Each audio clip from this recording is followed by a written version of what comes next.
Welcome to Fractal Focus, the podcast where innovation meets entrepreneurship. My name is Philip Lorenzo, the COO of Fractal Group, and thank you for listening to another episode of this great podcast. My guest today is Justin Leach, and the reason why we're talking is related to Folsom Tech Week. And of course, we had an episode with Sadie St. Lawrence, and we're going to have more guests that came from that event. But Justin has a really important place in this event. He actually participated in a hackathon, Folsom Tech Week. He won the hackathon with his team. And on top of that, he got to present his results to the mayor of Folsom, the city manager of Folsom, to start driving solutions through See-Click Fix. And so, Justin, welcome to the show. You're far more than a hackathon participant, and we're going to get into that. But say a few words. Say hello to the audience. Awesome. Well, thanks for having me. And you mentioned the Folsom Tech Week. I was delighted to hear that it was being put on, and a lot of my local contacts had made me aware of it.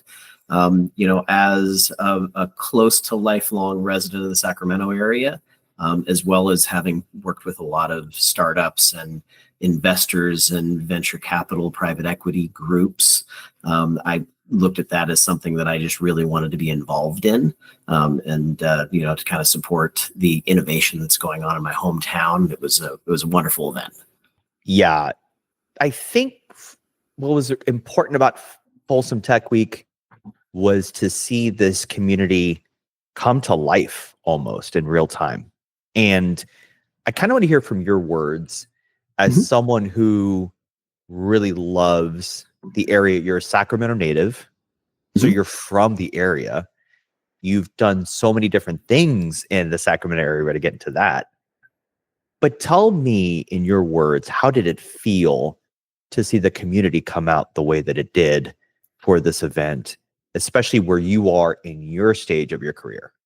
Well, sure. Yeah. So there's been a great ecosystem driven by, I would say, a handful of individuals and entities around the Sacramento region. I think of Rich Foreman. I think of groups like, Startup Folsom or the Growth Factory or Moneta Ventures are all local tech and investment related groups that didn't really exist 20 years ago. And I think way back and as Folsom and Sacramento were, I would say growing up, and we've got a really great community that is building on each other. And it was really seen in small groups and small events up until Folsom Tech Week, and to see several hundred people in one location and all of the great minds and great enthusiasm that I already knew was there, but we hadn't really been in one place at one time, was a great thing to see. So it didn't necessarily exceed my expectations. I knew about what to expect, but definitely was unique in that hasn't happened before, to my knowledge, with the exception of maybe our TED events. So now I'd like to dive a little bit into you, because I think it's important to add context as to why we're talking. And again, I don't want to always tell people you're exceptional and all that stuff, because we all are trying our best every day. But I think your life experience and the paths that you've gone to is exceptional. So if you don't mind sharing with the audience your time in Sacramento, the careers that you've experienced to get to the point that you are now as a group benefits expert, as someone in the tech space, really having expertise in a very human part of it. So I'd love for you to get into that a bit for our audience to get to know you. Sure. I think there's probably three noteworthy things that I would kind of break my career and experience into. Growing up, family business was an interior design firm, and worked residential new construction. I spent most of my career in the building industry in one way or another, from granite fabrication to distribution. And so, kind of seeing the building in the physical sense. When I moved into the industry I'm in now, and essentially consulting for group healthcare, was right after the Affordable Care Act was signed. And coincidentally, this is the 15th anniversary of the signing of the Affordable Care Act is this week. Wow. And, we've seen all the evolution. I tell everyone that I joined the industry right after they shook the snow globe. So they had stability up until that point. And so as far as I'm concerned, it's supposed to be chaos. Okay. And so everything is changing relatively all the time. But we're keeping track of what those are to tell our clients how do they manage what they currently have and where the industry is evolving. So I've always loved the puzzles of getting the right pieces in place to solve the problem at hand. And that's where I really dig in is I get inspired by the minutia in getting, understanding the fine details of the puzzle so that I can explain a landscape to an underwriter. Had one of those great conversations yesterday with starting the conversation with, I know this is really weird and I've got to explain a lot of things with you about a business landscape and new divisions and thinner contracts and where they need their revenue. And when we got done with maybe a 15-minute conversation, those underwriters could say, I get what you're trying to accomplish, and here's how we're going to solve it. And so we get to a meeting of the minds and do what's best for the client, take care of employees. And so that's always a great thing too. Third, I spent 2 decades as an outdoor guide. I call it my job when I'm not working. So I spent a lot of time in the mountains. And it's a way to kind of inspire people to do things that they maybe wouldn't have done on their own. Getting over a level of fear and a level of comfort. I also look at the synergy of what I do in my daily life versus what I do, in my leisure time or in that guiding role, where I have some maybe personal proverbs like, don't strain your ability and your safety net simultaneously. You get to pick and choose, Mm-hmm. and risk management as well as the challenge together.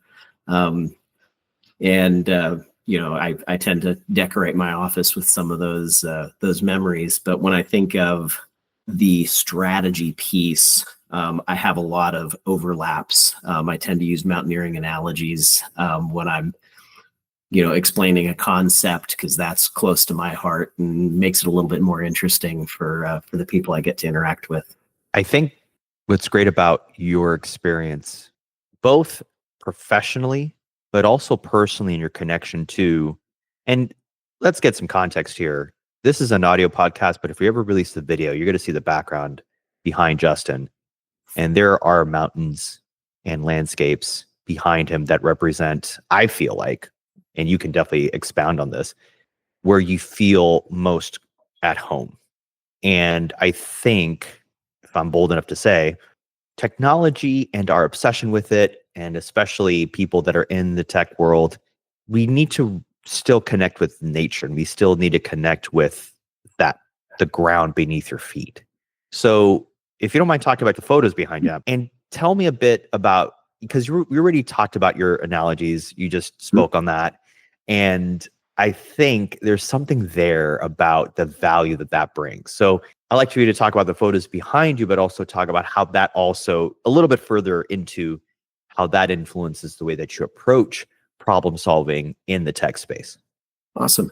So for me personally, I need to find times that I can turn my brain off. So that when I'm addressing, important urgent issues, that they can have all my concentration. And then if I'm not doing something maybe active that requires my entire brain, I have half my brain that's still running on that problem that I'm probably going to address later. And so I don't really have a chance to disconnect. So I've found that things like rock climbing, there are certain points where you don't have the ability to calve off half your brain to think about something else. So that's always been good for me personally. But these photos that you were referring to behind me, really quick version of that day. I put it as probably one of my top 5 days ever. That was a little bit of an unexpected journey. I get a phone call from a friend. This is the year after COVID started in 2021. Unsolicited invite. It just says, can you be in Yosemite on this day? And I looked at my calendar and thought, yeah, I can make that work. What are we doing? And, and I hadn't talked to Angie in a couple of years, and she'd moved out of state, but was a good friend of mine that I served on a nonprofit board with. And she mentioned, I want to climb Cathedral Peak in Tuolumne. It had always been on my list of things that I wanted to do, but never got around to it. And so thought, sure, I can be there. I'll make time. I'll meet you in Yosemite. And about 5 minutes later, I get a text from another friend that I hadn't seen in a couple of years because of COVID, and said, hey, it's going to be a group of 3. So I'm like, great. So the 3 of us are all going to go climb this peak. I know they invited me just to make it a low stress day. I could handle the gear, I could lead, make everybody safe. I act as like the father figure, make sure everybody has snacks and is happy. And Angie shared one of her favorite sayings is about epic adventures is just make sure you drink enough water and eat enough snacks that you don't cry. So we set out on this day, and I had planned on, looking at the guidebook on how long does it take to hike out there, to climb, to descend, to hike out, and had hoped to be back to the car somewhere close to sunset. We took headlamps saying we're going to hike back in the dark. But it turns out that we were getting to the summit maybe an hour before dark. So we're sitting on a summit pinnacle that's about the size of a picnic table that drops off sheer on all 4 sides, appreciating the view, but having some urgency to get off the mountain and get home. And Angie decides to tell us why we're there. And so we can see our car parked on the highway 4 miles from there. We can see the view. We can see the sun setting. And she describes being in a hospital bed about a year and a half prior. She'd been going through breast cancer treatment. We all knew it. She was, living in Seattle, and so you couldn't really be there for a friend. But, I'd sent dinner to her and her family a few times, and everybody knew she was going through it, but didn't really realize the gravity of the situation. And she'd been through chemo, radiation, surgery, laying in a hospital bed, and she thought to herself that climbing that peak one more time was her getting her life back. And so we kind of absorbed that, sitting and watching the view and knowing the day we'd had. And it really changed the spirit of the day. And you asked, comparing what do I do in my leisure time and how that impacts how I solve problems in the business and tech world. I think those experiences are similar in that we're using our knowledge to improve the human condition, to make an impact for people. Yeah. And when you can put those two together in some way, it comes out as so much more impactful and so much more satisfying to be able to be the problem solver or be the hero when it's appropriate, and knowing that it mattered to someone. There's so much depth to that answer. And I hope our audience appreciates that depth, because often when we're talking about the topics that we cover in this podcast, which is entrepreneurship meets innovation, we don't get into us as human beings and what we're going through when we're making decisions, what we're going through when we're approaching a difficult task, whether it's going through cancer, whether it's going through injury, whether it's, getting over your fear of scaling a mountain. Like, there's so much there, right? And we could talk about this probably for another 2 hours. So with that said, there is something that I kind of want to segue into, because I do want to talk about the hackathon, and I do want to talk about the See Click Fix work that you did. And you mentioned in our pre-talk, asking better questions, getting better answers. Mm-hmm. And the segue is in your work on the hackathon for See Click Fix, because this was a project that really looked to improve the relationship with AI with this product, and do it in a way that we can elicit better questions and get better answers and use that data appropriately to solve problems within the city of Folsom and the greater area. So if you could talk about the experience, a few things, and this will probably give you an opportunity to have a long answer, but tell me about your experience working on the hackathon, working with the team that you got to work with, that some people I think you might have known before and some people you just met, and tell me how that experience of building that product in a couple days was in line with your narrative, was in line with asking better questions, getting better answers, and everything else that we just discussed. Yeah. Well, thanks for that framing intro.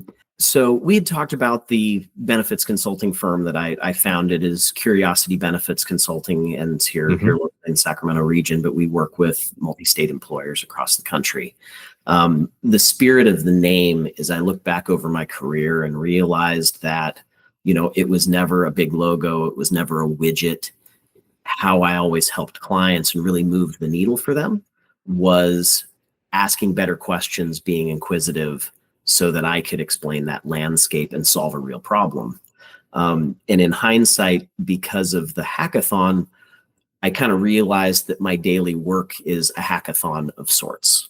A little bit different than the project that we put on at the Folsom Tech Week, but I found a familiarity with identifying what the real problem was. So the hackathon was put on in collaboration with the city of Folsom, and they had asked, what are the things that we need help with in our current structure, just context for the listeners, and wanting to be involved in as much as I could during Tech Week to make connections and meet people throughout the week, sat in on the initial part of hackathon and thought, I wasn't totally sure how I was going to fit into that, thinking I'm not a developer or a programmer. But as we dug into the problem, I realized that there was a lot to be done about defining what the actual problem was, because we started to brainstorm about this thing exists. And from our perspective, what are all the problems that need to be fixed? And we brainstormed through those before filtering, yes, this is our perspective, but we're not building this for us. So we put together a number of interviews with the city of Folsom, some the vice mayor, code enforcement, Parks and Rec, and a number of other people to say, how do you see this? If you put a wish list together, what would you like to do with this system and how can we augment it? And what we drilled down to was the ability to mine 17 years worth of data in their system in a quick and understandable way. And so doing that as a team, we started looking at how do we make this usable to City of Folsom employees who, like myself, aren't programmers that are going to put together a language to digest all this information. They're mostly people that are going to say, I'd like to ask it a plain English type of question and give me back a plain English type of answer. And so as we dug into that, we wanted to review what was currently in the system. So kind of statically look backwards and say, do we have insights? We built heat maps. We got the AI tool that we built to put itself in the role of the city manager and start prioritizing and giving an outline of what should be top priorities based on its analysis of the data. We also looked at the concept that in the future, the data is going to change and they're going to be wanting to ask similar questions and develop trend lines and understand how their policy changes have impacted that data. And we're able to present that, within a couple of days of starting the project during the conference. And then last week, we were able to sit down with the city council and expand on that again to get their perspectives on where this was valuable, how they might roll it out, and making that a usable tool within the city on a broad basis. Amazing, for one. And I'd imagine the city's response must have been positive, right? Because at this point, we're embracing this technology in the positive sense. Could you tell us the reaction of the city? Could you tell us what the city manager thought? Could you give us some insight into just the feeling you were getting when you were presenting this innovative solution to the city? Yeah, so I think in the city council meeting, there's definitely one mindset around how this works, and then I'll contrast that with maybe the people on the street, the end user of the system. Good call. Yeah. So city council is excited about all of the things that they don't know, because there's a box with all this information and they can't review it in a digestible way. And we've already got insights, and there will be ways to use this so that they can get the pulse on what's happening in the city through all this data. So they're very excited about it. They have, I would say, a mid-level embrace of technology from the leadership standpoint.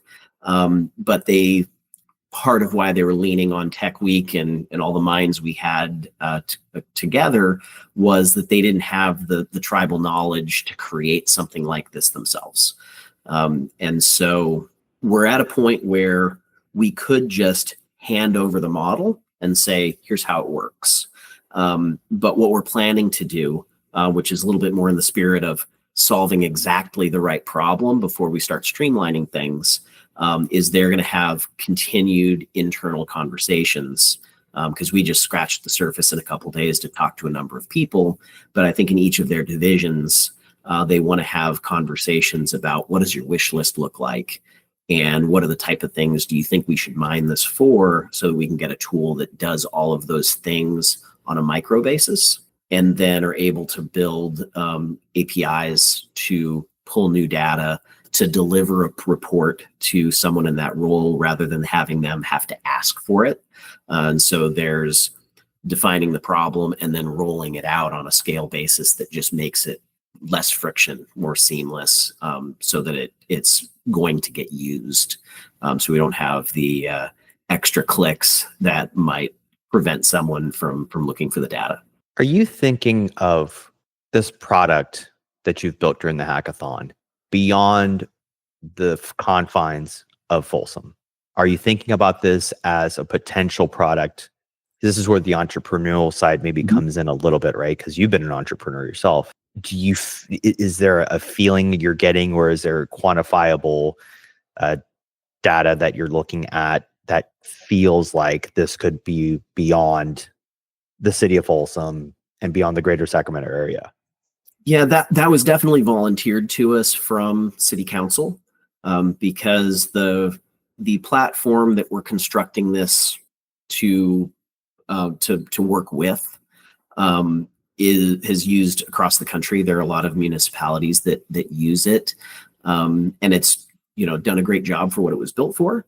And so, the neighboring city of Rancho Cordova definitely uses it and is definitely excited about technology. And so that would probably be, they are the first people that are saying, hey, you're working on this, I'd like to talk to you next.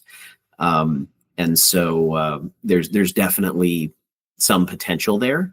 I wouldn't say I've quantified it, or that wasn't a premeditated result for working on the project. But I think the more that we iron out the details on this, the more applicable it'll be. And that may be something that we can help, the GovTech program that exists now improve the product or make it more functional.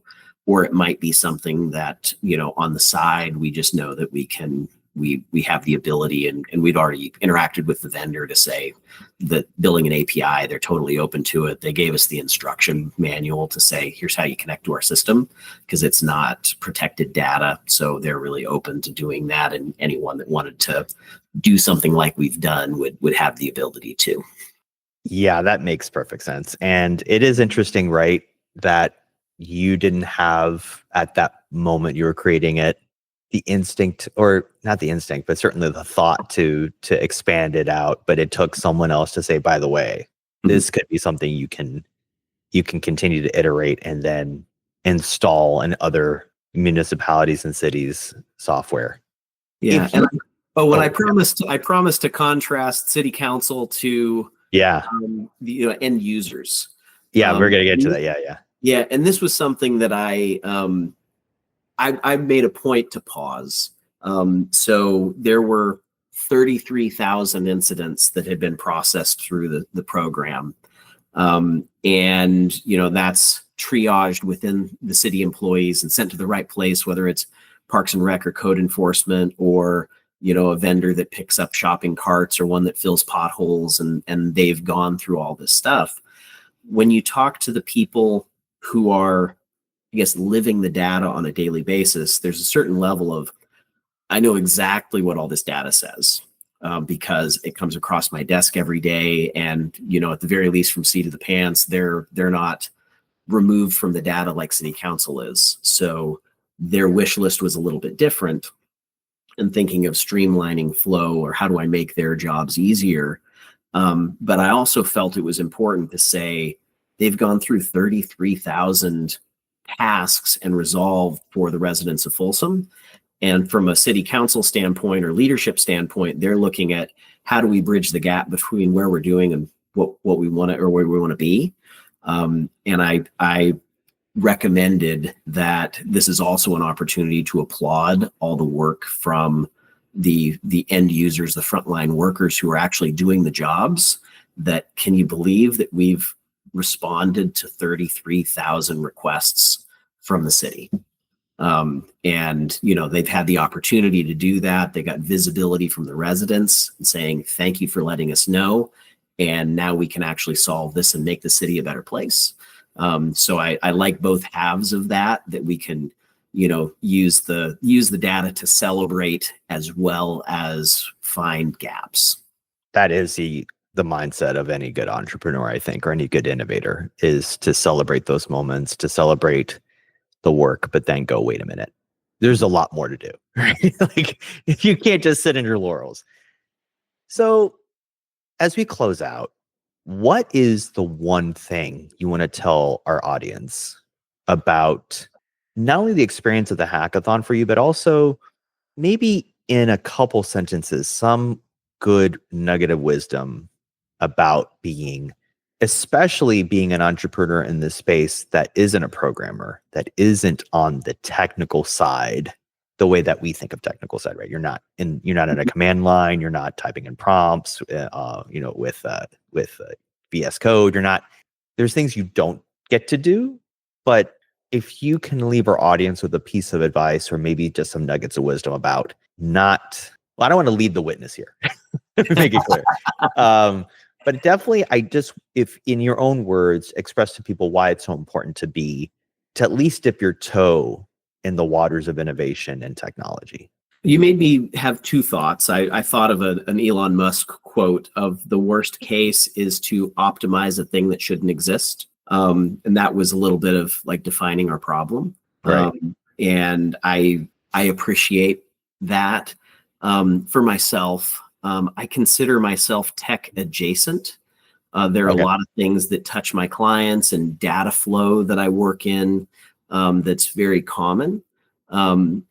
But for me, in the spirit of technology and the spirit of what I do, is understanding the problem, the need, and the goal, and being able to put a roadmap together. And accessing the right tools along the way, or having a toolbox. It doesn't necessarily mean that you're the one building it, which is definitely the case for what we did during Hackathon. It's the existence of AI models. It's the existence of a GovTech platform that we're integrating it with. It's the shared knowledge of a group for each of us to grab onto something that we have knowledge of. Patrick had worked with C-Click-Fix in the past. Both Jeff and Chris had AI models that they were interested in. From our conversation today, I like to ask more questions. And so that helped me guide the rest of the team, or helped me draw a picture so that we collectively knew where we were going.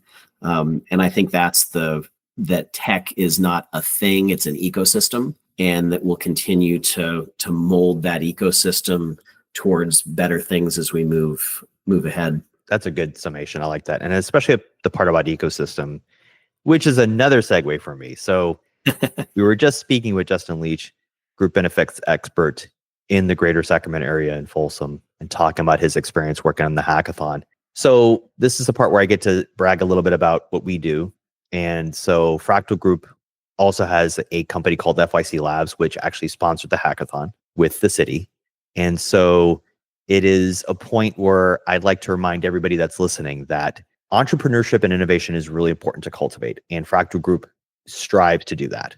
And so from systems-driven service businesses to innovative new ventures to the work that we do in angel investments and also building community. And so we're so grateful, Justin, that you got to participate in something that we worked on together to a degree. I mean, I didn't get to work with you on the project, but certainly just being able to be adjacent to your group and also being able to, here's the spoiler, I was also at that that meeting with the city manager and the mayor. But I think it's so valuable to continue to make these small efforts to grow a tech community, especially in a place like Folsom, especially in a place in the greater Sacramento area that isn't traditionally looked at as a tech hub, even though it should be, because there's also semiconductor manufacturing there. There is also a lot of different adjacent things. You're close to the Bay Area, so there's a lot of synergy. I hate that word, but I can't think of anything else. So with that, Justin, thank you once again for participating, for being part of the first episodes of the Fractal Focus podcast. This probably is going to be episode 6, I think. So 6 or 7. So you're in the first 10, and we'll see where this continues to go. Is there anywhere online where people can find you or get to know you, get to see more of those great mountain pictures behind you? Yeah, so definitely look us up on curiositybenefits.com. We launched have our website for the work that we do every day, and definitely find me on LinkedIn. I typically only post something on LinkedIn where I feel it's profound and worth sharing with the world. So if you're up for a 5-minute read, scroll through my LinkedIn and you'll find something interesting, or at least that I feel is. That is rad. Thanks for having me, Phil. Thanks for being here. And if you want to know more about the Fractal Group, go to fractalgroup.io. You can find out more about everything that we do, including our family of companies. And so with that, I leave you with this. Continue to stay innovative, continue to be a great entrepreneur, and more importantly, stay ahead of the curve. Take care. Thanks for tuning in to this episode of Fractal Focus. We hope you found valuable insights. If you enjoyed the conversation and want to stay updated on the latest trends and expert advice, make sure you subscribe and leave a review. Your support helps us continue bringing you the content that drives your business forward. Until next time, keep innovating and stay ahead of the curve.